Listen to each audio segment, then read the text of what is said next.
Bom, boa noite a todos. Eu sei que está Carol aqui, Ribeiro, mas meu nome é Suelen, tá? Estou usando uma conta alheia. Então, vamos começar então com a nossa prece inicial. Convido a todos vocês neste momento a fechar os olhos, respirar fundo, se sentarem confortavelmente e aproveitar esse momento agora, reunidos aqui entre amigos.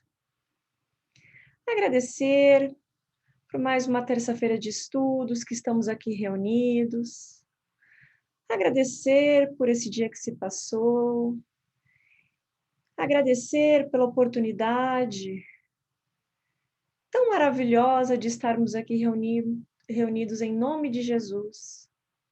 Agradecer aos amigos espirituais, coordenadores deste trabalho, aos mentores de cada um, aos mentores deste trabalho, aqueles amigos que vêm para nos intuir, para facilitar o nosso entendimento, para nos acalmar. Aqueles que vêm aprender também, que sejam muito bem-vindos. A todos vocês, muito bem-vindos. E sempre levando o nosso coração para emanarmos as melhores energias, pensamentos, aproveitar cada segundo que estivermos aqui, para que possamos juntos criar essa egrégora de paz, de amor, de fraternidade, sempre lembrando dos irmãos necessitados de todas as ordens, e dessa maneira possamos ser, neste momento, uma luzinha que vá na casa de cada um, nos vizinhos, nos familiares, dentro do nosso bairro, da nossa cidade, deste planeta. E que possamos ser um pontinho de luz, e que essas luzinhas deste momento sejam levadas para o conforto de cada um, conforme o merecimento e a necessidade. E assim, humildemente, eu peço a permissão para que possamos iniciar os estudos de hoje à noite. E que assim seja. Bom,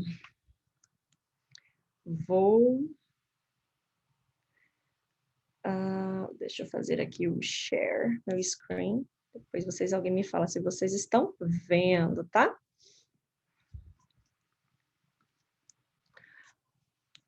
Vamos lá.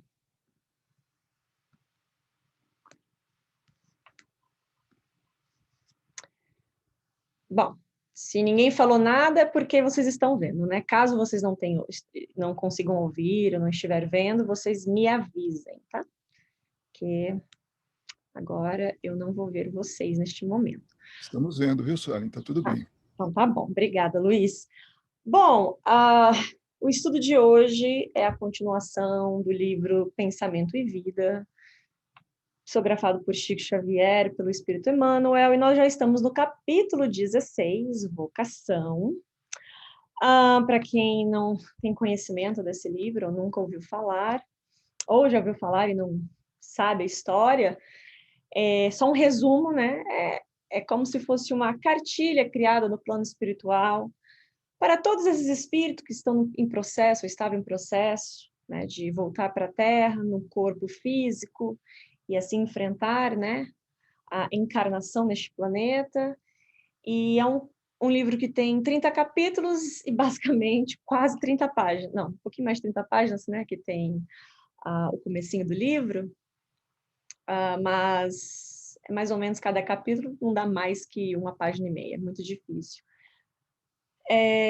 São explicações bem sucintas, diretas, mas de uma profundidade que é um livro que tem que ser lido, relido, e ajuda muito a compreender o estudo deste livro quando nós já temos uma base também, né, nas obras básicas de Kardec, porque, no entanto, que se fala obras básicas, né, que nós começamos pela base. E aí as obras complementares, que muitas vezes nos trazem outras informações, ou mais informações, que naquela época ainda de Kardec não se tinha, e vai complementando aquele estudo do livro dos Espíritos, do livro dos Médios, do Evangelho, por aí vai. Bom, então, nós vamos estudar o capítulo 16, Vocação. Deixa eu passar aqui.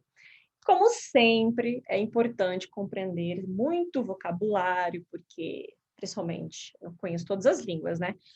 Mas se eu comparar com o inglês, o português, né, é um vocabulário vasto e que uma palavra pode significar muitas outras coisas. Então, é importante entender a compreensão da palavra para começarmos o estudo. Então, no dicionário que eu busquei, né, o que significa a palavra vocação? Então, existem mais significados, eu peguei alguns aqui, os primeiros, e sublinhei dois. A ação ou efeito de chamar, de invocar e de denominar-se. Tendência ou inclinação natural que direciona alguém para uma profissão específica, para desempenhar determinada função, para um trabalho, etc. Exemplo, vocação literária. Orientação ou apelo ao sacerdócio ou à vida religiosa, capacidade ou interesse natural por quaisquer coisas, talento, vocação para a música, vocação para o canto, vocação para a escrita, aptidão natural, um médico de vocação, por exemplo. Então, eu sublinhei, né, por conta própria, tendência ou inclinação natural que direciona alguém para uma profissão específica, para desempenhar determinada função, para um trabalho. Por quê? A vocação que nós vamos hoje conversar aqui, estudar no Pensamento e Vida, a explicação de Emmanuel é baseada no trabalho, o trabalho como uma profissão. Então, o significado de vocação nesse estudo vai ter o sentido de profissão. E capacidade ou interesse natural, que é uma coisa que eu quero que vocês gravem agora, interesse natural. Porque esse interesse natural, ou a capacidade, ou a vocação, o talento que nós temos para certas coisas, aptidões, Emmanuel vai trazer uma explicação nova para isso.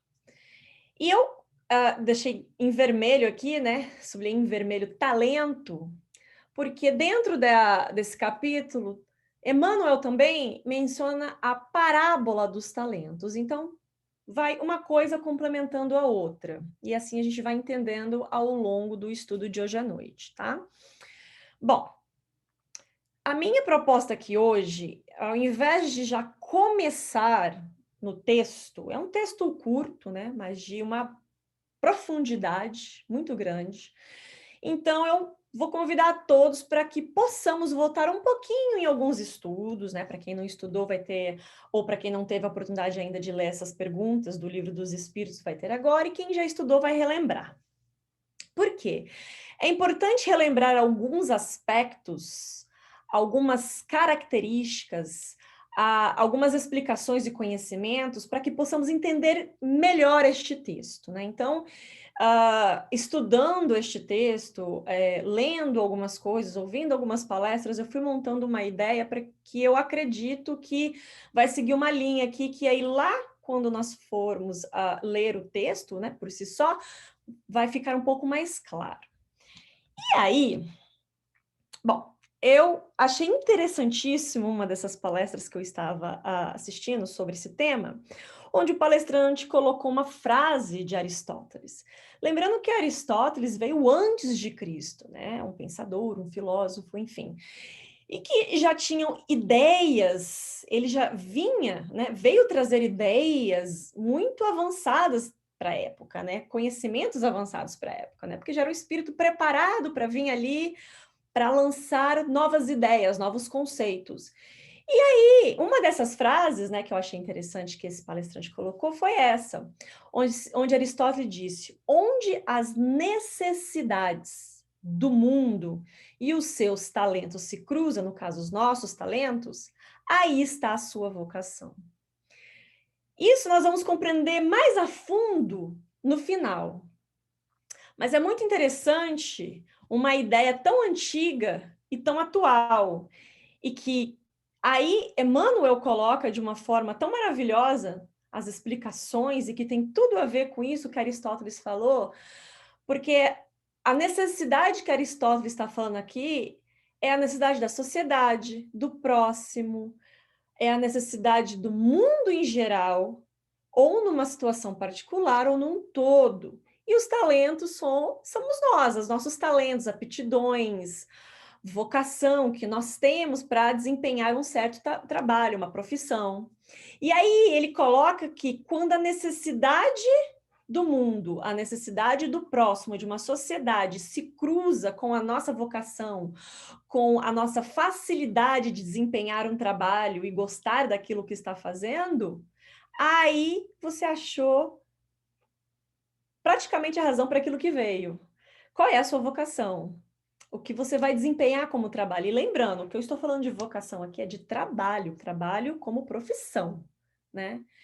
Mas esse conceito aqui, ele vai ficar mais claro lá no final, porque nós vamos entender várias coisas aqui ao longo do caminho, principalmente umas delas vão estar no Livro dos Espíritos mais bem explicadas, então eu quis começar com ele, porque no final vocês vão compreender o que Aristóteles disse aqui numa maior profundidade.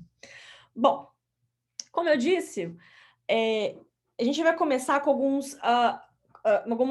rever, né, algumas explicações, alguns estudos que nós já fizemos, algumas perguntas do Livro dos Espíritos, mas antes disso, eu vou começar com a primeira frase do texto de Emmanuel, no capítulo 16, Vocação, e Emmanuel começa assim: a vocação é a soma dos reflexos da experiência que trazemos de outras vidas.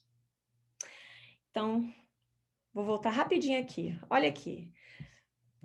Olha essa parte que eu sublinhei aqui. Capacidade ou interesse natural por quaisquer coisa. Esse interesse natural, existem várias explicações científicas, psicológicas, filosóficas sobre tentando explicar as nossas aptidões naturais de fazer alguma coisa, de ser tão bom naquilo, né? Como profissão, como atividade, né? Pessoas que, aquela pessoa nasceu para cantar, aquela pessoa nasceu para tocar um piano, aquela pessoa nasceu para ser um médico, aquela pessoa nasceu para ser um advogado, um engenheiro, e por aí vai. Mas da onde vem esse interesse natural? Da onde surge esse interesse natural, né? Então, aqui o dicionário ele se limita, né, a dizer o que significa a palavra no seu contexto do vocabulário, da significação do que significa essa questão de entender as palavras, mas e no seu contexto filosófico? E compreender da onde veio esse interesse natural. E aí é que entra Emmanuel. E ele dá uma nova visão para a palavra vocação. Então, o que é a vocação? É a soma dos reflexos da experiência que trazemos de outras vidas. Bom, então, esse interesse natural, compreendemos aqui que é uma bagagem que trazemos com a gente ao longo das nossas encarnações e reencarnações, certo? Então, para continuar o texto, eu vou abrir um espaço aqui agora e nós vamos ler algumas perguntas do Livro dos Espíritos para relembrar certos conceitos aqui. Lembrando que são reflexos de experiência que trazemos de outras vidas, falamos de reencarnação e encarnação. Então, no Livro dos Espíritos, um dos títulos que a gente estuda, que é o objetivo da encarnação, na pergunta 132. Kardec pergunta: qual o objetivo da encarnação dos espíritos? Os espíritos respondem: Deus lhes impõe a encarnação com o fim de fazê-los chegar à perfeição, né? Então, para quem já estudou todo o Livro dos Espíritos, deve lembrar de uma coisa chamada lei do progresso. Então, para chegar à perfeição, necessitamos caminhar, né, uma estrada e progredir nela para chegar à perfeição. Para uns é expiação, para outros missão. Mas para alcançarem essa perfeição, tem que sofrer todas as vicissitudes da existência corporal. Nisso é que está a expiação. Visa ainda outro fim a encarnação, o de pôr o espírito em condições de suportar a parte que lhe toca na obra da criação. Então, eu sublinhei aqui de vermelho, por quê?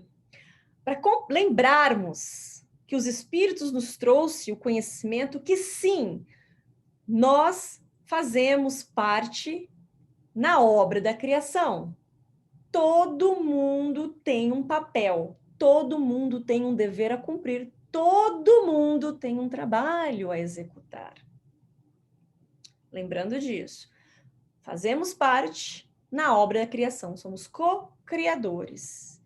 Não estamos aqui, como se diz a expressão aqui nos Estados Unidos, né? Just because. Estamos aqui a passeio, porque, tinha uma oportunidade ali, de reencarnar no planeta Terra, vou voltar. Não é bem assim. Tudo tem um porquê, tudo tem uma finalidade e tudo anda perfeitamente, tá? Perfeitamente. Para executá-la é que em cada mundo toma o espírito um instrumento em harmonia com a matéria essencial desse mundo, a fim de a cumprir. Então, né, como nós já sabemos também, existem outros planetas, outros mundos, outros lugares iguais à Terra, mais inferior que a Terra, menos inferior, mais evoluído, menos evoluído e por aí vai. Que os espíritos se encarnam ou reencarnam para ter experiências na matéria de cada mundo. No nosso caso, estamos falando de planeta Terra, a matéria que nós estamos utilizando, primeiramente é o nosso corpo físico e depois de tudo aquilo que está, né, em volta da gente. Para quê? A fim de cumprir o que viemos fazer. Daquele ponto de vista, as ordens de Deus, tá? Do ponto de vista sobre as nossas funções, vamos cumprir as ordens de Deus. E assim que, concorrendo para a obra geral, ele próprio se adianta, que somos nós. Aí Kardec coloca uma nota. A ação dos espíritos, dos seres corpóreos, é necessária à marcha do universo. Olha que interessante. Vamos lembrar disso também. A ação dos seres corpóreos é necessária à marcha do universo. Então, nós somos necessários para o progresso do nosso universo, do nosso planeta Terra. Porque lembre, todos nós fazemos parte da obra da criação. Temos um trabalho a executar. Deus, porém, na sua sabedoria, quis que nessa mesma ação eles encontrassem, nós, como espíritos, um meio de progredir e de se aproximar dele. Existem vários meios, e um dos meios que nós vamos falar aqui é o da vocação, e que tem a ver com o trabalho também. Deste modo, por uma admirável lei da providência, tudo se encadeia, tudo é solidário à natureza. Então, relembramos aqui qual o objetivo da encarnação: para expiar, para progredir e também para participar, né, ter parte na obra da criação, que a parte que nos toca. Ok. Seguindo, aí, como nós vamos falar de vocação em termos de profissão, aí vamos pular lá para as leis morais, ou as leis naturais, as leis de Deus, e vamos falar da lei do trabalho, que é a segunda lei, se eu não me engano, é a segunda lei, estudada dentro das 10 leis morais. E aí, na pergunta 674, Kardec pergunta: a necessidade do trabalho é lei da natureza? Os espíritos respondem: o trabalho é lei da natureza, por isso mesmo que constitui uma necessidade. Então, se é uma lei de Deus o trabalho, automaticamente é uma necessidade para que cada um de nós, como indivíduos, espíritos individuais que somos, possamos progredir. Isso é, o trabalho é uma das ferramentas que nos são dadas para progredir.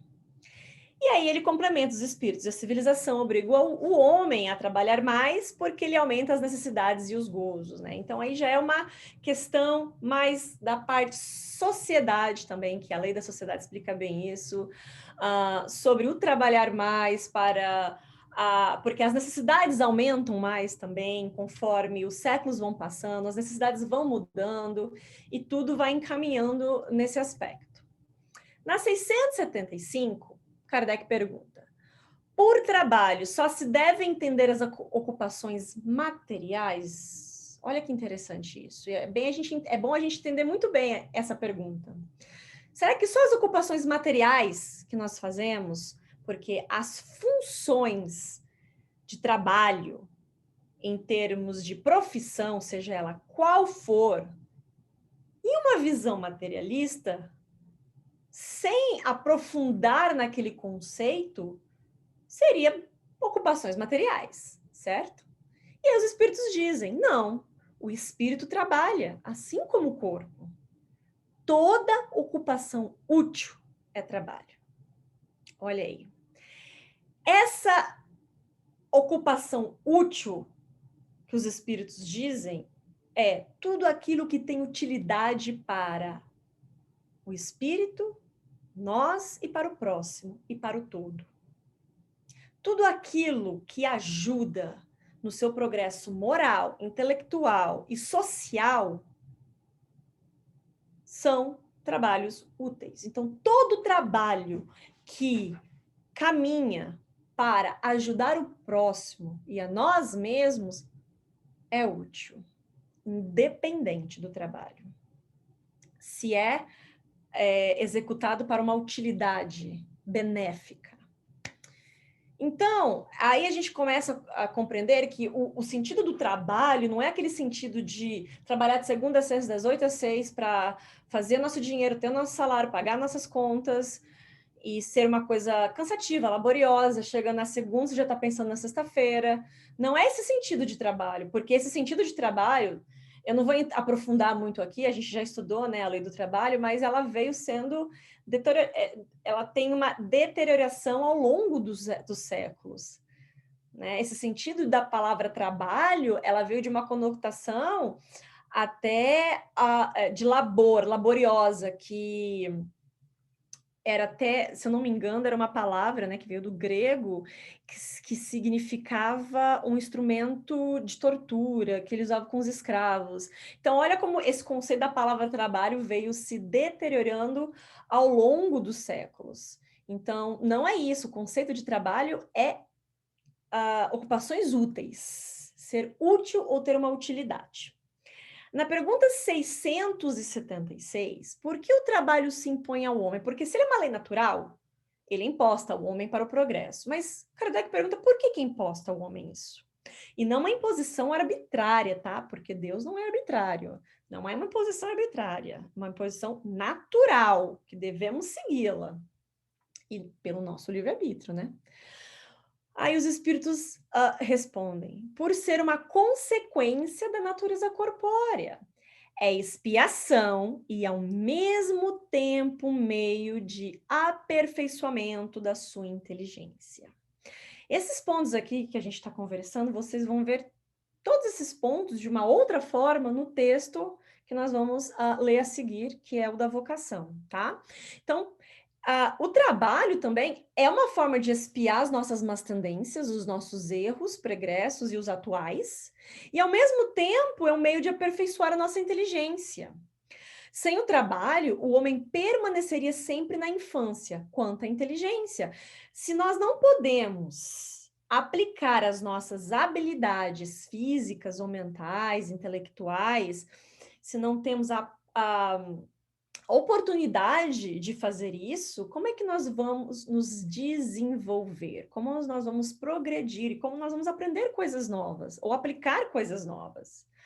Por isso é que seu alimento, sua segurança, seu bem-estar depende do seu trabalho e da sua atividade. No conceito trabalho, não de uma forma só materialista, mas uma forma total, é onde nós seguimos diariamente progredindo, né? Lembra daquela frase conhecida, trabalho enobrece o homem? Isso é a mais pura verdade, porque nós nos sentimos na posição de utilidade, fazendo algo que nós podemos exercitar a nossa capacidade de pensar, a nossa capacidade de resolver problemas, temos uma recompensa material, que é o salário, podemos comprar uma casa, sustentar uma casa, comprar comida, dar educação para os nossos filhos. Então, é uma sequência de coisas que nos dá o sentido de utilidade, e se soubermos administrar dentro das leis, não dos homens, das leis de Deus, nós vamos ver aí grandes resultados. Mas a gente vai conversar lá na frente. E ao que é muito fraco de corpo, outorgou Deus a inteligência. Então, aqueles que, né, reencarnam ou encarnam neste planeta com alguma dificuldade física, mental, aqueles que não têm como exercer nenhum trabalho físico ou intelectual, com certeza. Então esse é inútil. Ele não está fazendo nada e está estagnado. Não, pelo contrário. Ele está espiando, com certeza, alguma coisa que não temos conhecimento.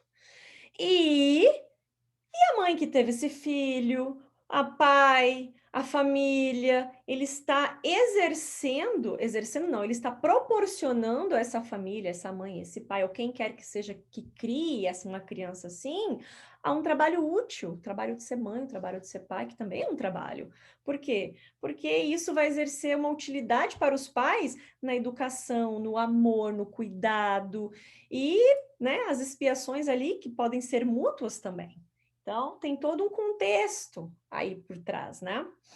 Bom, e aí, para terminar essa parte do Livro dos Espíritos, eu achei interessante também, por bem, trazer a pergunta 928, que quando nós estudamos felicidade e infelicidade relativas, porque se fala de vocação também. É uma pergunta mais abrangente, tá? É uma pergunta mais profunda também, tem uma explicação maior, mas esse ponto eu achei muito interessante. Por quê? Olha só. Kardec pergunta aos espíritos. Evidentemente, pergunta não, primeiro ele afirma, né, na verdade. Evidentemente, por meio da especialidade das aptidões naturais, né, a nossa vocação, Deus indica a nossa vocação neste mundo, ele está afirmando isso. Muito dos nossos males não advirão de não seguirmos essa vocação. Então, muito dos nossos problemas, todas aquelas situações complicadas que nós enfrentamos, seja elas materiais, espirituais, intelectuais, sentimentais, pode não ser que ela tenha a causa de não seguirmos as nossas vocações, aquilo que viemos prontos para fazer? E os espíritos respondem: assim é, de fato. E muitas vezes são os pais que, por orgulho ou avareza, desviam seus filhos da senda que a natureza lhes traçou. Comprometendo-lhes a felicidade por efeito desse desvio, responderão por ele. Olha como tudo se interliga quando a gente fala de vocação, aptidão, habilidade natural, inata, que nasce, né, com a criança, para que ela venha desenvolver um trabalho que seja o mais simples possível lá, né, lá na frente, ou mais complexo. E muitas vezes, né, porque a nossa primeira escola em termos de amor, de humildade, de compartilhar, de educação, de tudo, né, para que nos tornemos um adulto de bem ou não, é a educação que recebemos em casa dos nossos pais. Então, quando os pais olham nos filhos a aposentadoria lá na frente, o que eu quero dizer com isso? Olha, você, que é meu filho, quando você completar a idade de ir para a universidade, você vai cursar medicina, porque a família inteira é família de médicos, ou porque medicina, se você virar um médico, você vai ganhar muito dinheiro, é uma profissão que dá dinheiro. Sem ter o conhecimento ou a sensibilidade de compreender se aquele espírito veio para ser médico, você tem algum tipo de aptidão para ser médico, mesmo que a família inteira sejam familiares que, né, têm esse background da medicina, da área da saúde. E se essa criança veio para ser qualquer outra coisa, e não médico? E por imposição dos pais e pressão, ele vai, cursa uma universidade de medicina e se torna um médico medíocre ou que começa a executar as suas funções de uma forma errada, de uma forma que prejudique o próximo. E aí, né? Quantos aí, pela frustração de não se realizarem profissionalmente, acabam se suicidando, acabam entrando numa grande depressão, enfim, histórias afins. Então, olha como, né, tudo tem a sua ordem. E sim, nós podemos mudá-las pelo nosso livre-arbítrio. Mas quando Emmanuel vai falar aqui de vocação, ele vai ser muito claro sobre esse sentimento, essa aptidão natural que nós nascemos com ela. E por quê? Né? E o porquê? Bom, deixa eu ver aqui. Então é isso. Então nós recapitulamos, né, a questão da reencarnação, o objetivo da reencarnação, as questões das expiações, a lei do trabalho, que ela é uma lei natural, ela é imposta, né, ao ser humano para que se possa progredir. Fazemos parte, sim, do progresso do universo. Cada um tem um trabalho a exercer, porque, né, juntos, né, num todo é que crescemos. Então, agora que relembramos tudo isso, eu acredito que vai ficar um pouco mais fácil de compreender o texto. Bom, eu vou só voltar para lembrar a primeira frase do texto, porque agora nós vamos, né, fazer o texto corrido. Então, a primeira frase é que a vocação é a soma dos reflexos da experiência que trazemos de outras vidas. E aí, Emmanuel continua. É natural que muitas vezes sejamos iniciantes nesse ou naquele setor de serviço, diante da evolução das técnicas de trabalho que sempre nos reclamam novas modalidades de ação. Olha que interessante. Então, Emmanuel diz aqui que, bom, vamos pela lógica, né? Vamos supor que nós vivemos em 1500, tá? Em 1500. Os trabalhos que hoje a sociedade exerce, as funções, as profissões, tem algumas que permanecem as mesmas, com os mesmos títulos, porém, né, o conhecimento tecnológico, intelectual, para cada setor, para cada profissão, vem se desenvolvendo e criando novas técnicas, novos conceitos, novas ideias, e existem profissões que não existem mais, né? Não existe, agora nós temos outros tipos de profissões, né? Que, por exemplo, a internet é uma delas, né? Muita gente trabalha, né, com a internet, coisas que nem existia isso em 1500. Então, supondo que nós somos espíritos que vivemos naquela época, desencarnamos, encarnamos agora, no século 21. Então, certos setores de serviços, né, certas técnicas de trabalhos, nós somos iniciantes nela, porque nós não conhecemos esse conceito ainda. Viemos, né, de uma era que não tinha isso, certo? Porém, comumente, continuando aqui todavia, retomamos o berço e a senda que já perlustramos, ou seja, o caminho que já percorremos. Temos esse conhecimento, seja para a continuação de uma obra determinada, seja para corrigir nossos próprios caminhos. Ou seja, basicamente, algumas vezes ou normalmente, nós, quando voltamos em algumas das experiências na carne, exercemos funções que já temos habilidades ou conhecimentos e podemos desenvolver outras que não tínhamos ainda, né, por estarmos vivendo em eras diferentes. Por exemplo, um médico, né, que viveu em 1500 e agora, no século 21, o quanto a medicina não avançou, quantas doenças já não existem, quantas outras novas existem, o quanto a questão dos medicamentos, das curas, já teve um avanço. Então, é mais uma experiência a se viver e mais um conhecimento a se adquirir dentro da área da medicina. De qualquer modo, o título profissional, em todas as ocasiões, é carta de crédito para a criação de reflexos que nos enobrecem. Olha que interessante. Emmanuel usa essa expressão, carta de crédito. Carta de crédito, né, acho que a maioria daqui de vocês sabem o que é, né, aquele documento. Hoje, na verdade, já se mudou, até onde eu sei, já se mudou bastante, isso já tem outras denominações. Mas era aquele documento que o banco geralmente dá para pessoas que querem abrir um negócio, comprar um imóvel, em fazer algum investimento. E essa carta de crédito, né, é uma quantia em valor que o banco é autorizado a dar, que vai virar uma ferramenta para essa pessoa investir em algo que provavelmente vai dar um retorno, ou uma moradia, ou, como eu disse, um negócio que vai ter um retorno financeiro, onde essa pessoa vai poder se sustentar a família, né? Ou investimento, ou que seja uma viagem, né? Que vai ter um lazer, alguma coisa, mas algo que vai beneficiar essa pessoa de alguma forma, ou pagar uma dívida, enfim. Porém, a carta de crédito, ela tem que ser devolvida, né? Com juros e correções monetárias para o banco. Eu achei muito interessante essa analogia que o Emmanuel fez, porque a carta de crédito, né, que ele diz aqui que o título profissional, em todas as ocasiões, é uma carta de crédito.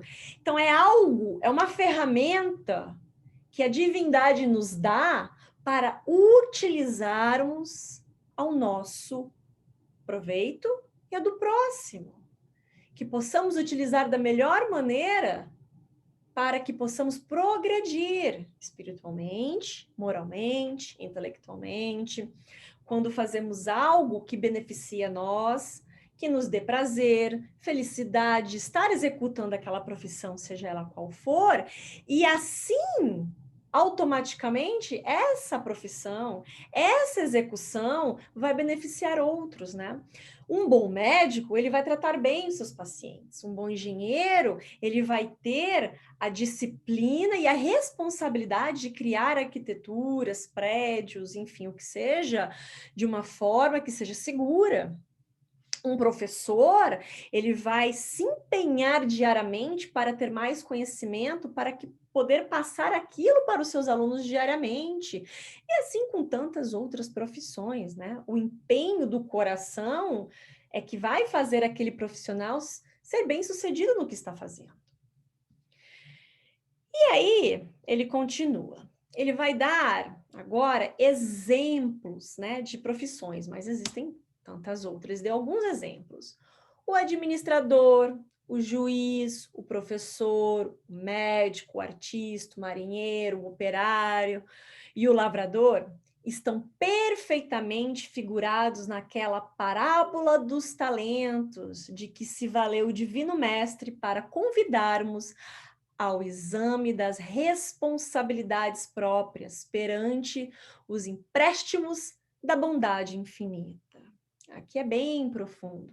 Lembra que eu sublinhei talento na definição do significado da palavra vocação?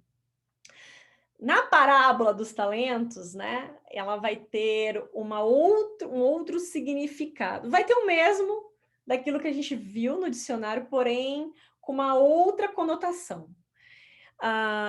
E aí, para terminar essa parte, cada espírito recebe, no plano em que se encontra, certa cota de recursos para honrar a obra divina e agradecê-la.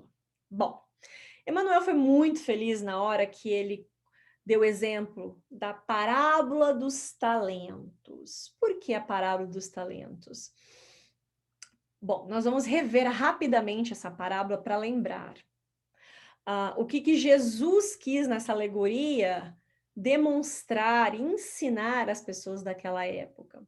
Mas uma parte muito importante para a gente compreender aqui é: cada espírito recebe no plano em que se encontra certa cota de recursos para honrar a obra divina. Então, aqui está claro que cada um de nós recebemos para a nossa vida atual, para a nossa encarnação atual, ou para a nossa futura encarnação, reencarnação, assim seja, as ferramentas necessárias, nem mais, nem menos, perfeitamente as ferramentas necessárias para exercer as tarefas que devemos exercer, seja elas quais forem.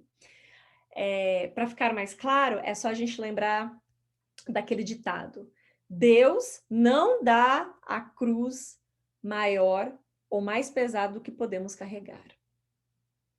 Então, muitas vezes, se sentirmos nos cansados, frustrados ou achar que não dá mais, tendo esse conhecimento, nós podemos fazer uma reflexão e pensar: peraí, se eu estou passando por isso, é porque eu já tenho capacidade mental, intelectual e conhecimento suficiente para suportar isso. Porque eu tenho sim as ferramentas necessárias para combater esses problemas, essas dificuldades, essas adversidades, ou para fazer melhor do que eu estou fazendo, para aumentar, progredir, enfim. Então, como Emmanuel deu o exemplo da parábola dos talentos, vamos lembrar a parábola dos talentos, tá? Eu sei que está um pouco pequena aqui, porque eu tentei colocar tudo no slide só. Mas vamos pegar alguns pontos. A parábola dos talentos a gente encontra em Mateus, no capítulo 25, do versículo 14 ao 30, tá?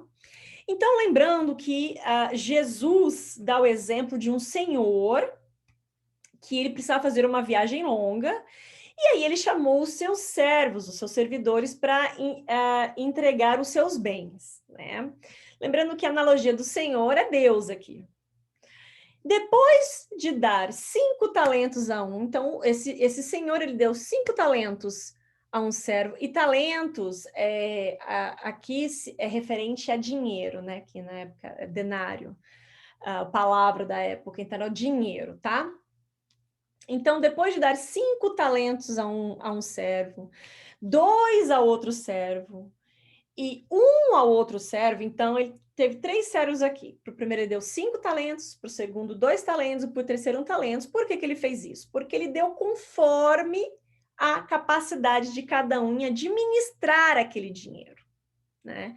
Então, lembrando que Deus nos dá as provas, as expiações, a oportunidade, né, de voltar e viver em outras experiências conforme a nossa capacidade de administrar cada experiência.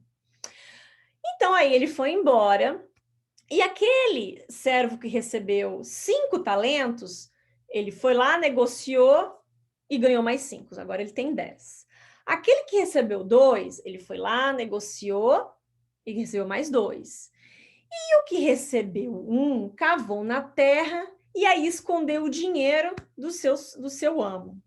E aí, passando longo tempo, eles tinham que prestar contas do dinheiro que eles tinham recebido, do dinheiro que o senhor deles tinha confiado a cada um deles. E aí, o que recebeu 5 talentos mostrou para o senhor dele: olha, eu multipliquei, agora eu tenho o dobro. O outro, que recebeu 2, a mesma coisa. E aí, o último, né, que recebeu, que só recebeu um talento, ele disse: Senhor, sei que é severo. Sei que ceifas onde não semeastes e colhes de onde nada puseste. Por isso, como tive medo de ti, escondi o teu talento na terra. Eis aqui tens o que é teu.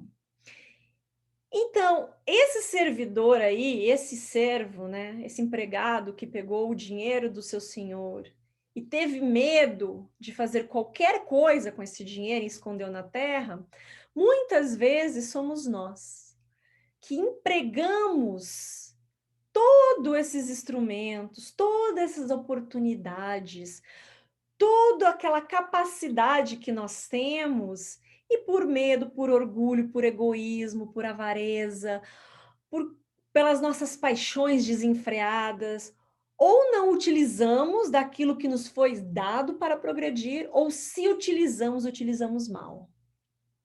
Utilizamos de forma prejudicial, que nos prejudica, que prejudica um próximo, onde muitas vezes a soberba, o orgulho, vai crescendo no nosso coração e pensamos em criar, né, progredir só para gente, o que me faz bem, o que me faz feliz, o que me faz confortável, sem pensar no próximo, sem pensar no outro. E como nós estamos falando aqui de profissões, né, quantos daqueles que não vem aqui para exercer uma profissão, seja ela qual for, e desempenhar uma atividade que vai fazer uma mudança nele mesmo, como espírito, como ser humano e no próximo de alguma forma, que seja uma secretária do lar, que veio para dedicar sua vida ajudando seus patrões, na parte da limpeza, na parte da administração da casa, na parte de ajudar na criação dos filhos, né? Quão importante ela é no seio familiar, e muitas vezes se desvia, né? Por não querer exercer da melhor forma aquilo, ou fazer de uma forma errada, ou fazer de uma forma enganosa, ou que seja uma pessoa que, novamente, um médico, né, colocando aí de novo, porque Emmanuel vai dar o exemplo do médico, né, exercer a sua profissão de uma forma que não tem amor, não tem paixão, não tem compaixão com as pessoas que estão sofrendo por uma doença, ou enfim, e vem exercer de uma forma errada aquilo que veio como uma oportunidade para esse espírito. E aí, né, o Senhor diz, servidor mau e preguiçoso, se sabias que ceifo onde não semeei, e que colho onde não nada pus, devias pôr o meu dinheiro nas mãos dos banqueiros, a fim de que, regressando, eu retirasse com juros o que me pertence. Essa parte da parábola dos talentos também é muito interessante, porque dá a entender que faça alguma coisa, por mínimo que seja, não esconda o seu talento, não enterre o seu talento. Se você tem a capacidade 100% intelectual, física, mental, se você é saudável, se você tem a oportunidade de ter vindo assim, não escolha viver na ociosidade. Não escolha viver numa vida que não vá te levar a melhoras nenhuma e muito menos a do próximo. Então faça, nem que for o mínimo, mas faça algo. Então quando o Senhor diz ao servo, pelo menos desce aos banqueiros para multiplicar o dinheiro, não, você resolveu enterrar. Você não fez nada. Você passou uma vida inteira na ociosidade. Não fez nada de bom, mas também não fez nada de ruim, mas não fez nada de bom. Viveu ali, na inércia, sem progredir em nada. E aí, no final, ele diz, tirem-lhe, né, o talento, pois que está com ele, e deem ao que tem 10 talentos, porquanto dar-se a todos os que já têm, e esses ficarão acumulados de bens, quanto aquele que nada tem, tirar-se-lhe-á, mesmo o que pareça ter. Então, as oportunidades em abundância, ou mínimas que sejam, que nós temos agora, se não utilizarmos da melhor forma o que podemos fazer agora, vai ser nos tirado lá na frente. Mas não é que nós vamos voltar sem nada, vamos voltar com outras oportunidades, mas com certeza num caminho mais difícil. Por quê? Porque nós temos que aprender, né, da melhor forma possível. E muitas vezes nós escolhemos aprender pela dor. Sendo que, se colocarmos em prática as leis morais, as leis de Deus, vamos aí, né, diminuir um caminho de dor enorme. Se compreendermos que as dificuldades estão ali para o nosso crescimento moral e que, se nós temos as ferramentas para administrar elas da melhor forma, por mais difícil que seja, nós temos. Se nada fazermos para utilizar os nossos talentos que o nosso Senhor nos deu, quando voltarmos para o lado de lá e voltarmos com as mãos vazias, e aí? Quer dizer que Deus não vai dar mais oportunidade? Claro que vai, mas serão oportunidades diferentes. E aí é que Emmanuel vai dar esses exemplos aqui. Ele continua assim. Acontece, porém, que... Deixa eu diminuir aqui. Acontece, porém, que na maioria das circunstâncias, no caso, na maioria das vezes que estamos aqui encarnados, nos apropriamos indebitamente das concessões do Senhor, ou seja, dos talentos, daquilo que Deus nos deu, usando-os no jogo infeliz de nossas paixões desgovernadas, no alocado propósito de nos antepormos ao próprio Deus. No alocado, quer dizer na loucura, na maluquice, nessa corrida desenfreada de ir contra as leis divinas.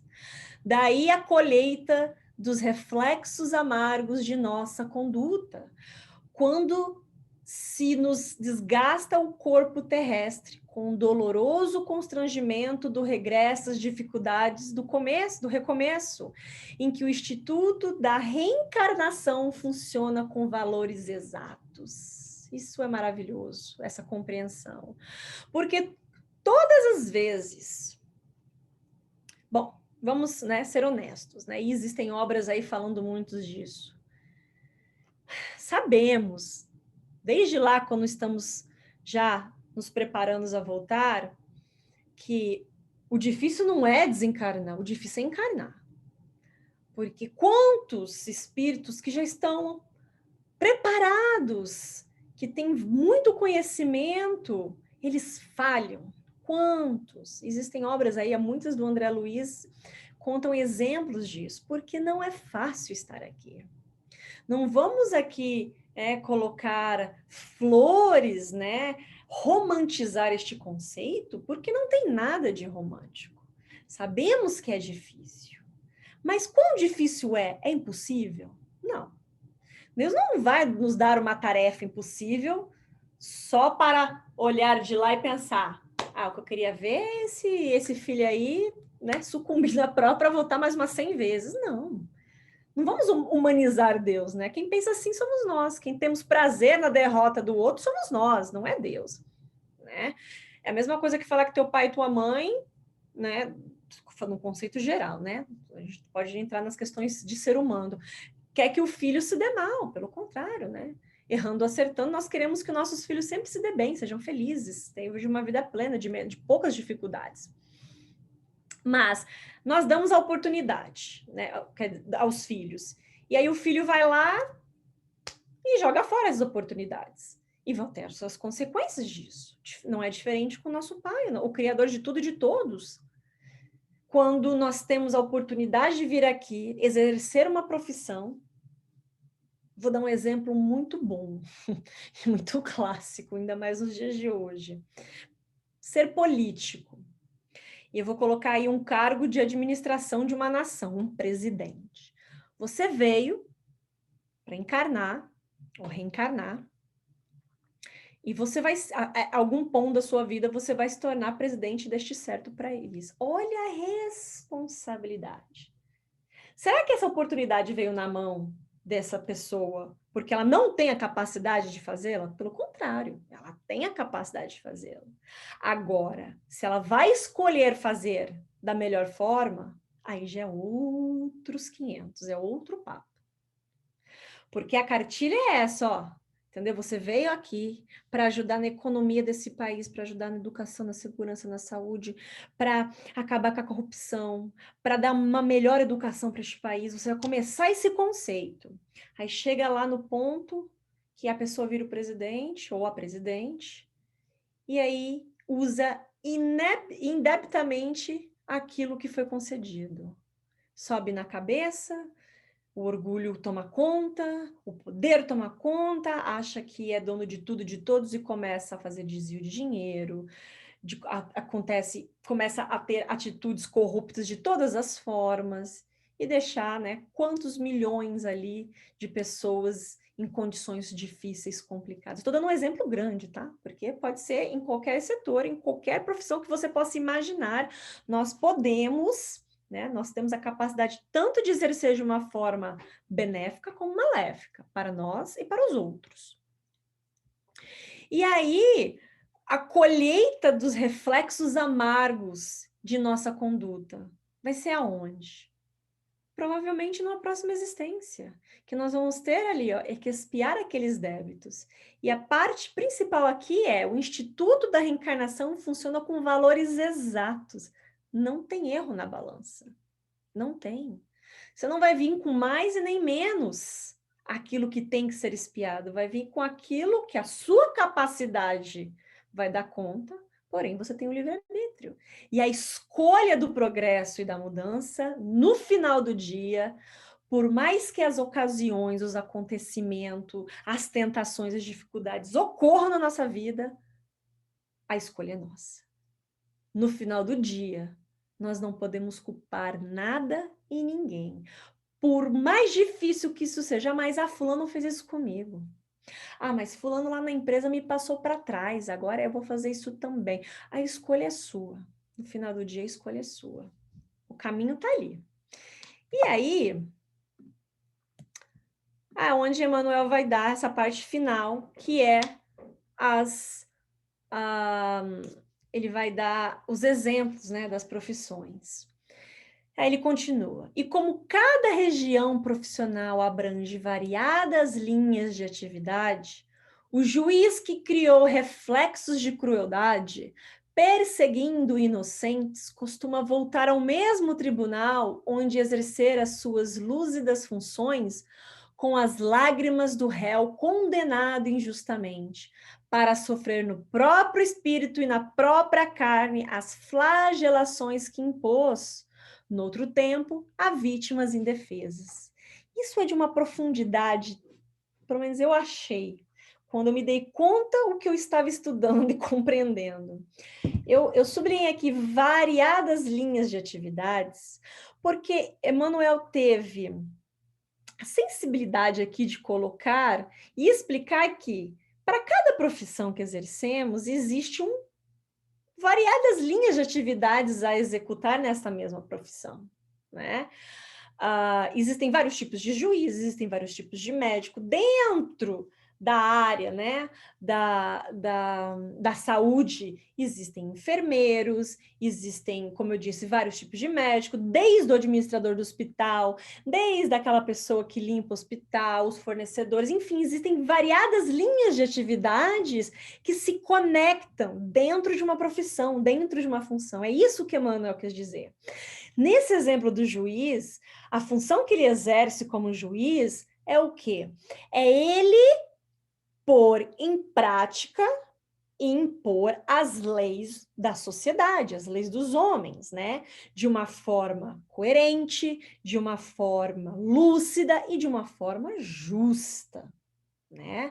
Que ele seja ético dentro das suas colocações, imparcial e que ele faça jus àquela profissão que ele escolheu.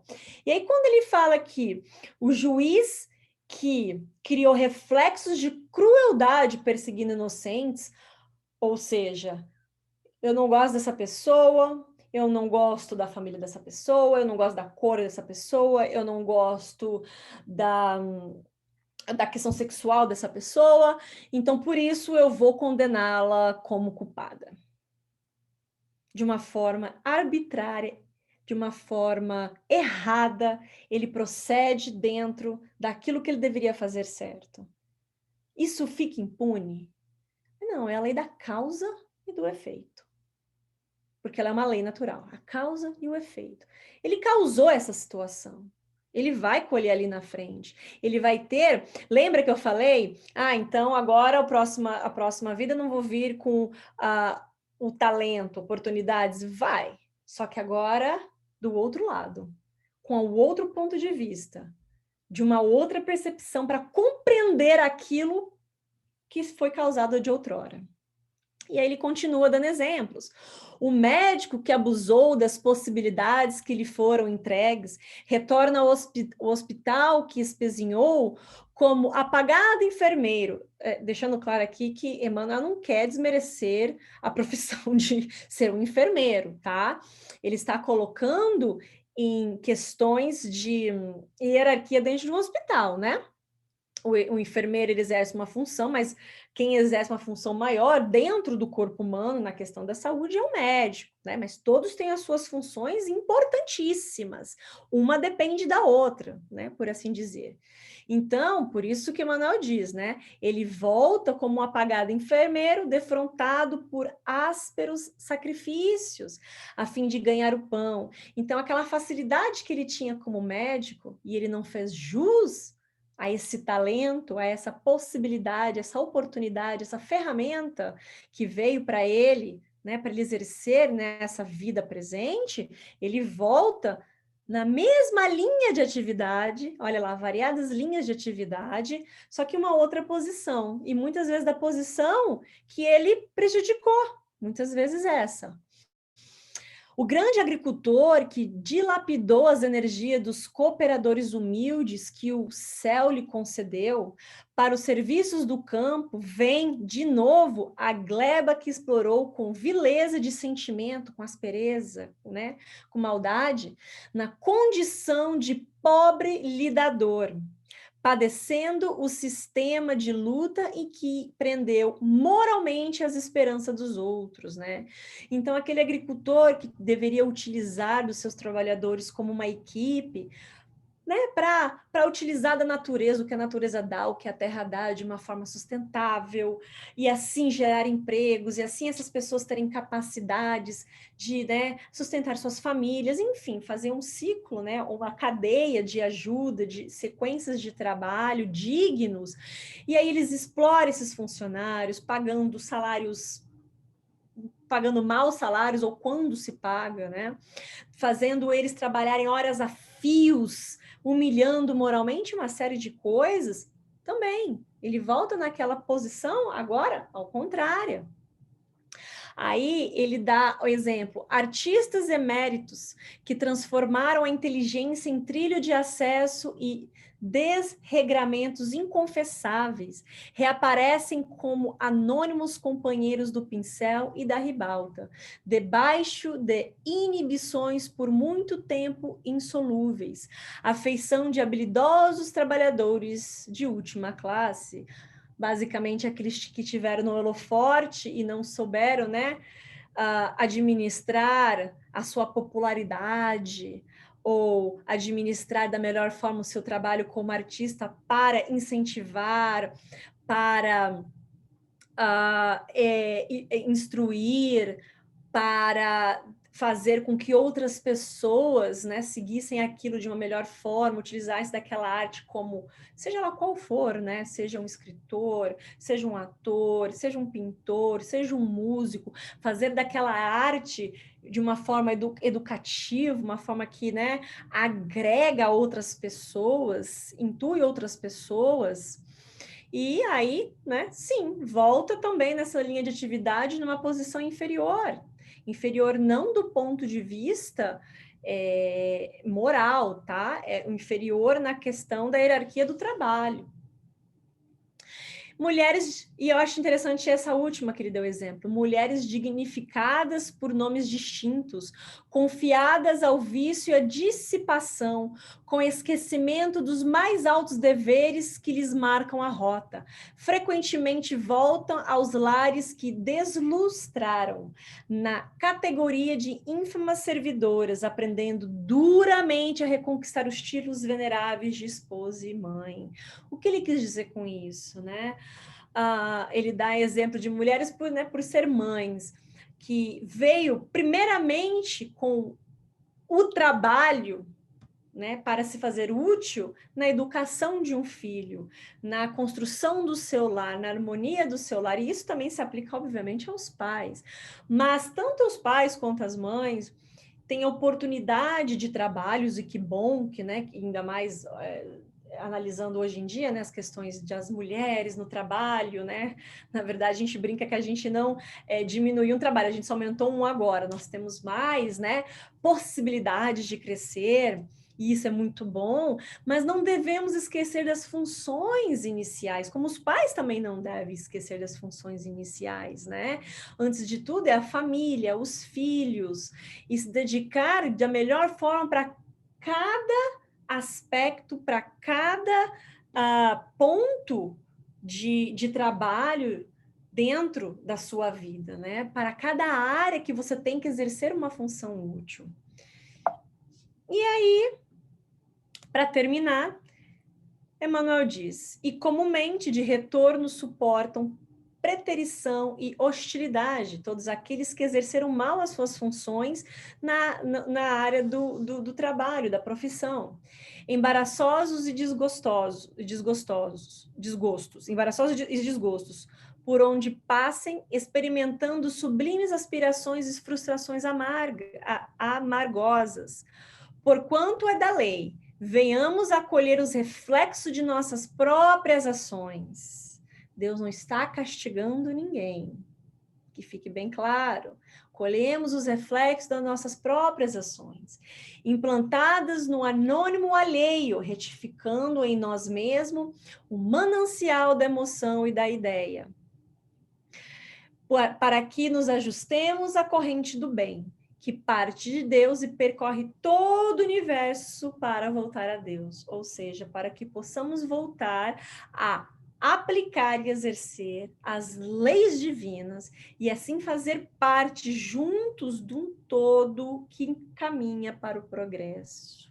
E assim temos oportunidades infinitas de vir, voltar, vir de novo, voltar, para exercer diferentes posições, funções, e assim espiar aquilo que nos cabe e progredir aonde devemos progredir. E aí, para fechar, já estou em cima da hora, para fechar esse estudo da vocação, e é um estudo que daria para fazer um seminário dele, porque ele abrange muitos aspectos, mas espero que eu consiga passar alguma coisa aqui, né? Hoje eu vi uma publicação do padre Fábio de Mello, e que tinha, né, uma publicação nas redes sociais, achei tão interessante, que tem muito a ver com isso que a gente estudou aqui hoje. E aí ele escreveu assim: é muito difícil conciliar o pódio das conquistas mundanas com o pódio das conquistas espirituais, pois nos proporcionam resultados ambivalentes. O primeiro nos enche de orgulho e vaidade, e o segundo nos esvazia e nos faz humildes. Então, é uma coisa para a gente refletir. Acho que nem precisa de explicação nisso, né? Bom, é isso, gente, que eu queria passar para vocês. Deixa eu abrir aqui de novo. E, bom, espero ter conseguido, como eu disse, né? São capítulos que dá uma folha e meia no máximo, mas de uma profundidade muito grande. Outras palestras, outros estudos, nós vamos conseguir tirar coisas diferentes disso daí, né? Dá para abranger muitos aspectos, muitas outras ideias, né, que vêm dentro disso daí, mas eu acho que o básico é isso. Bom, vou ficar muda agora, e aí vocês podem comentar.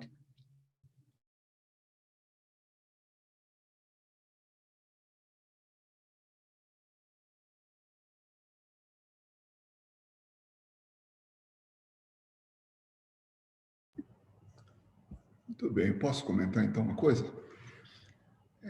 Você falou logo no comecinho, né, do pensamento e vida, né, de vocação. Emmanuel, ele define vocação. Vocação é a soma dos reflexos da experiência que trazemos de outras vidas. Como é interessante isso, né? É das existências nossas que nós desenvolvemos as nossas capacidades, habilidades, as transformações na gente. Ah, mas peraí, eu trouxe do plano espiritual, né? Eu com 4 anos de idade, sento num piano, nunca vi e tal, e começo a tocar, né? Eu não trouxe do plano espiritual, eu trouxe do aprendizado que eu tive aqui nesse planeta, numa determinada encarnação, retornei para o plano espiritual, depois desencarnado, reencarnei, e por qualquer motivo, que a gente não sabe, talvez seja para alertar a gente que somente reencarnação para explicar uma coisa dessa, uma criança de 4 anos tocar piano com tanto sentimento e qualidade e tal, né? Aí, então é interessante como a Terra é a nossa escola mesmo. E a vocação, a definição dele assim é perfeita, né? É a soma dos reflexos da experiência que trazemos de outras vidas. Ele não está falando, então, trazendo a vida espiritual. Não, ele está falando da vida de encarnado. Como a gente não se dá conta disso, né?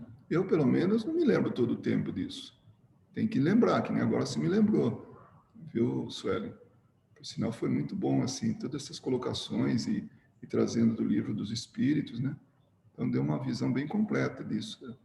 E da importância mesmo da vocação.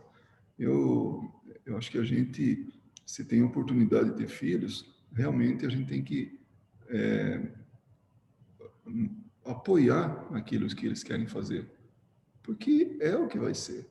E a gente não pode se comprometer, ou não pode ser responsável por algum insucesso, né? Como foi dado o exemplo do médico descontente com a profissão, o engenheiro, seja o que for, né? Então é muito importante que a gente realmente dê vazão para aquilo, porque é aquilo que vai ser um grande instrumento da do nosso aprendizado aqui na Terra. Foi desde o começo, assim, me chamou a atenção essa colocação aí. Aí eu tirei uma foto daquela transparência, por isso que eu li, não é que eu tenho memória fotográfica, não, é que o recurso do computador é fotográfico. Exato. Mas é exatamente a primeira frase, né, que quando porque assim, se a gente pegar a definição no dicionário, por isso que eu achei interessante pegar a definição no dicionário, porque ela fala, né, as aptidões naturais. Mas se a gente aprofundar, mas de onde vem essa naturalidade? Da onde que veio disso? Sendo que o exemplo do piano, né? Eu, uma criança de 4, 3 anos de idade, mas essa criança nunca estudou, essa criança nem lê ainda. Malemar fala algumas palavras e já entende uma partitura complexa, entendeu?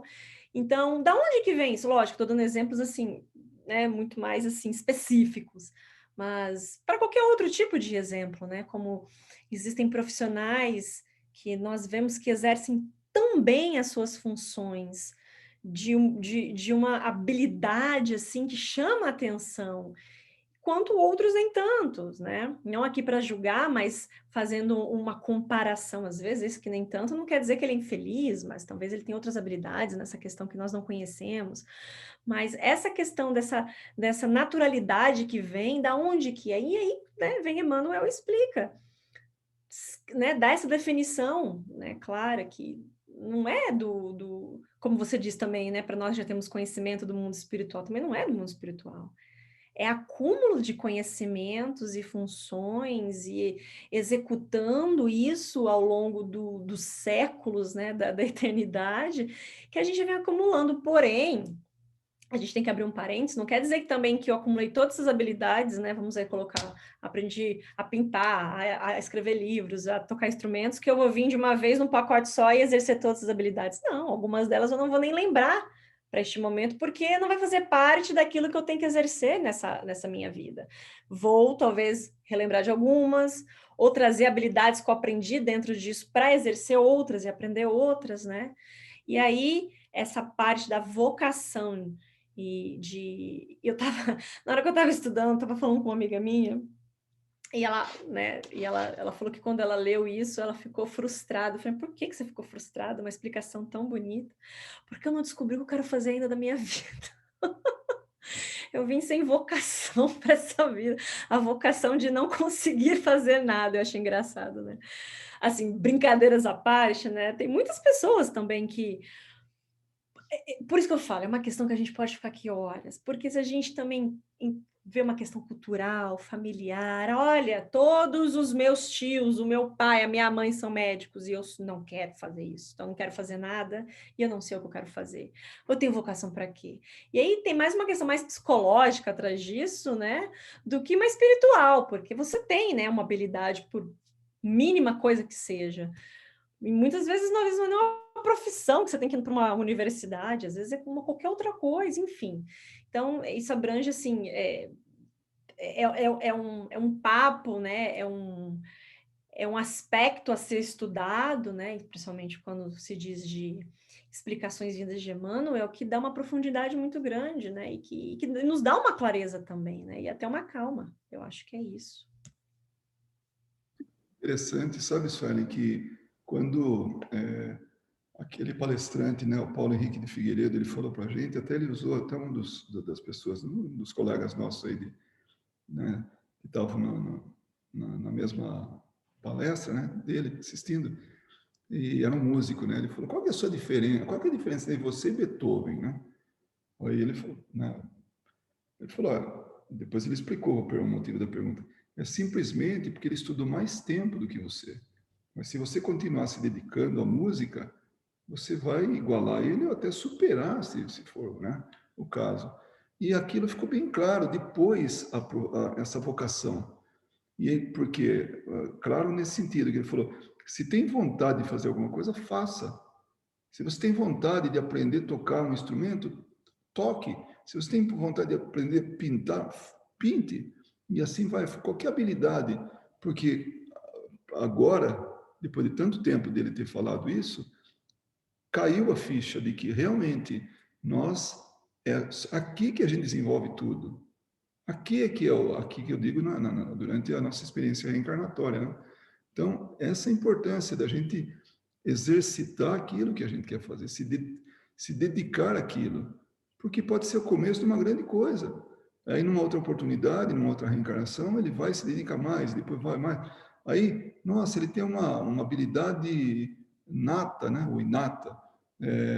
Não, não foi isso, não. Ele trabalhou para isso. Eu vejo minha netinha tocando piano, né? Então, ela começou aos 5 anos, né? Então, hoje ela toca, né, assim, umas peças curtas, né, tudo, e toca, e eu falo assim, puxa, o valor que eu dou para ela, porque está na cara que ela está aprendendo, ela não foi uma vocação dela, tem que pôr ela sentada no banco, tinha, né, agora ela tem mais gosto por isso, mas tem que pôr ela sentada, porque ela chegava a professora, ela corria da professora, então, aí, agora não, agora ela está mais dedicada, desenvolveu o gosto. Então, eu dou muito mais valor, não que eu não dê valor para essa criança de 4 anos que foi lá e sem ler partitura, sem ler, assim, nada, é analfabeta ainda, né? Quer dizer, não aprendeu, não foi alfabetizada ainda, mas já consegue ler uma partitura, toca de cabeça, né? De mente, assim, decorando, né? A música. E aí eu falo, poxa, a minha neta tem um valor muito grande, porque ela está correndo atrás daquilo. Aquela criança trouxe à tona um conhecimento que ela já tinha. Não quer dizer que ela também não se esforçou em outras existências, né, para desenvolver aquilo. Mas é interessante. Então, a mensagem que ele deu, que agora para mim ficou claro: tem vontade de fazer? Faça, porque você vai estar despertando aquilo que, com o passar do tempo, vai se desenvolvendo cada vez mais então, aí, ou seja, é aqui que a gente aprende as coisas. Então, vamos nos dedicar. Então, olha que mensagem bonita que Emmanuel nos traz, né? Porque por vocação também podemos entender até a compreensão e todo um monte de coisa. Exato. Dedicação é se atirar naquilo. É porque, assim, existem vários, né? Quando falamos de profissão, né? Só de profissão, nossa, podemos ficar aqui horas e horas falando de tantas, né? E uma coisa muito que me chamou a atenção também nessa explicação de Emmanuel é que nós somos os mesmos, voltando para continuar trabalhos.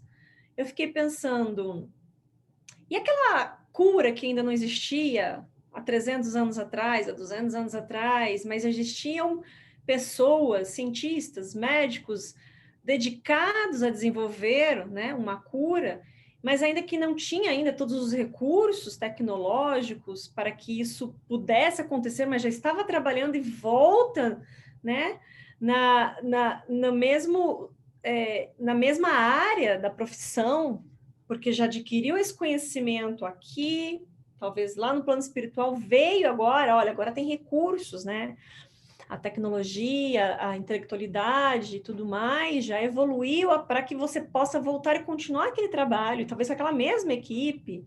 Então, como é bonito de pensar que tudo há uma utilidade, que nós muitas vezes estamos só continuando um projeto, e não só na área da profissão, mas um projeto dentro de uma família, com amigos, com alguém, né, que seja a utilidade do trabalho que for, quando é para a nossa melhora, a melhora do próximo.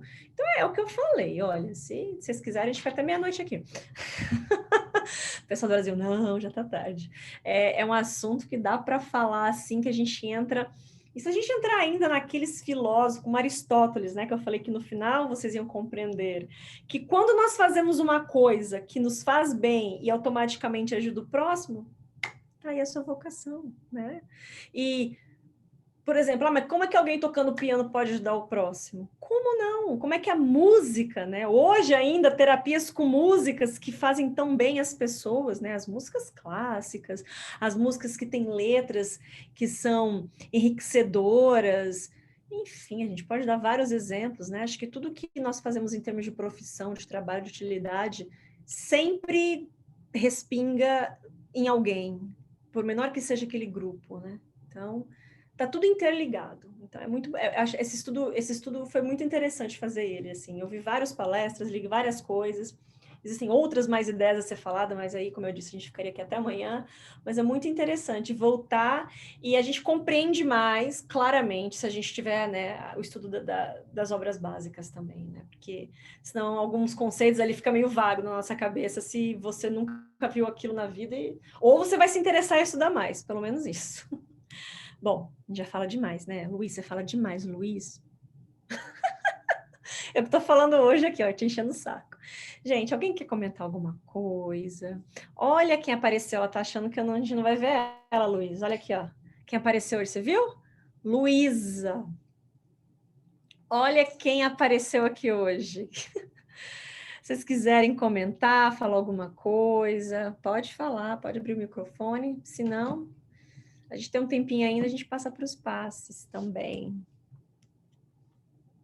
É só um comentário, já passa da meia-noite em alguns lugares, lá para Cris, para o Rafael. É verdade, a Cris, acho que só, né? O pessoal aqui, o resto tá aqui. E só a Luísa que tá 1 hora na frente. Também, bem avançada, hein? Bom, gente, se ninguém quiser mais comentar nada, ou fazer algum comentário, nós vamos passar para os passes. Para o passe, quer dizer, né? É o passe, né? Porque vai ter aí provavelmente cada um para cada um aqui. Um amigo para cada um. A Luísa dando oi. Oi, Lu. Saudades. Bom, então é o tempinho que eu vou share aqui a screen de vocês pegarem a água que não pegou, tá? Para a gente passar para os passes.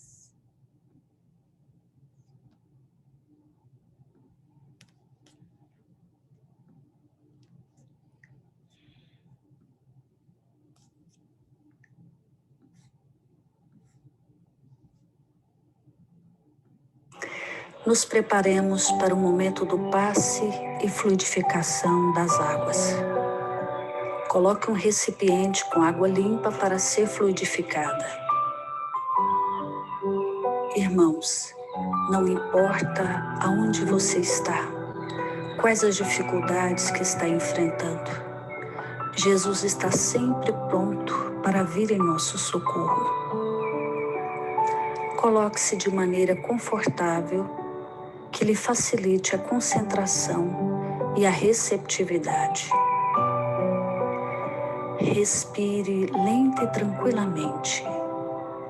Inspire, expire. Inspire, expire. Encha seus pulmões de ar e solte bem devagar. Deixe que energias de tranquilidade e paz penetrem seus pulmões, circulem por todo o corpo. Sua alma, em harmonia com o corpo, se sente tranquila e em paz. Mentalizemos a passagem de Jesus. Dia claro, os raios dourados do sol iluminam a paisagem alegre de Cafarnaum. Casario branco, trepadeiras multicoloridas e pássaros saltitantes enchem a paisagem de otimismo. A notícia das curas atraía a multidão dos necessitados. Subitamente Jesus aparece, esguio e belo. A túnica desce-lhe até os pés. Ao pôr do sol, todos os que tinham doentes atingidos de males diversos traziam-nos E ele, impondo as mãos sobre cada um, curava-os. Assim narra o evangelista Lucas. Mentalize Jesus se aproximando de você. Ele impõe as mãos amigas sobre a sua cabeça. Perceba que de suas generosas mãos caem uma cachoeira de águas claras e puras, vindas do seu amor a te banhar. Derramam-se em sua cabeça, descem pelos ombros, banham todo o seu ser, te trazendo paz, serenidade, equilíbrio. Limpam todas as impurezas e te pacificam. Sinta estas águas te banhando, limpando. Respire. Mentalize agora Jesus como sol diante de você. Sua luz, seu calor te envolvem. Sinta as energias curadoras que emanam do Cristo em sua direção. Ele ouve as suas preces. Confie nele. Seu amor é infinito e te acompanha e protege, oferecendo de tudo o que necessitas. Confie. Absorva as energias curadoras de Jesus. Sua luz te envolve. Sinta essas energias percorrendo todo o seu corpo. Sinta-se fortalecido e em paz. Senhor Jesus, divino amigo, estende as tuas mãos generosas, Senhor, e transforma estas águas em remédio para os nossos males físicos e espirituais. Guarda-nos, Jesus, em sua paz. Estende as vibrações de amor em benefício do meu lar, Senhor. Que aqui possa reinar a paz, a saúde, a tranquilidade. Nós lhe rendemos graças, Jesus. Fica conosco hoje e sempre. Graças a Deus. Faça uso da água fluidificada.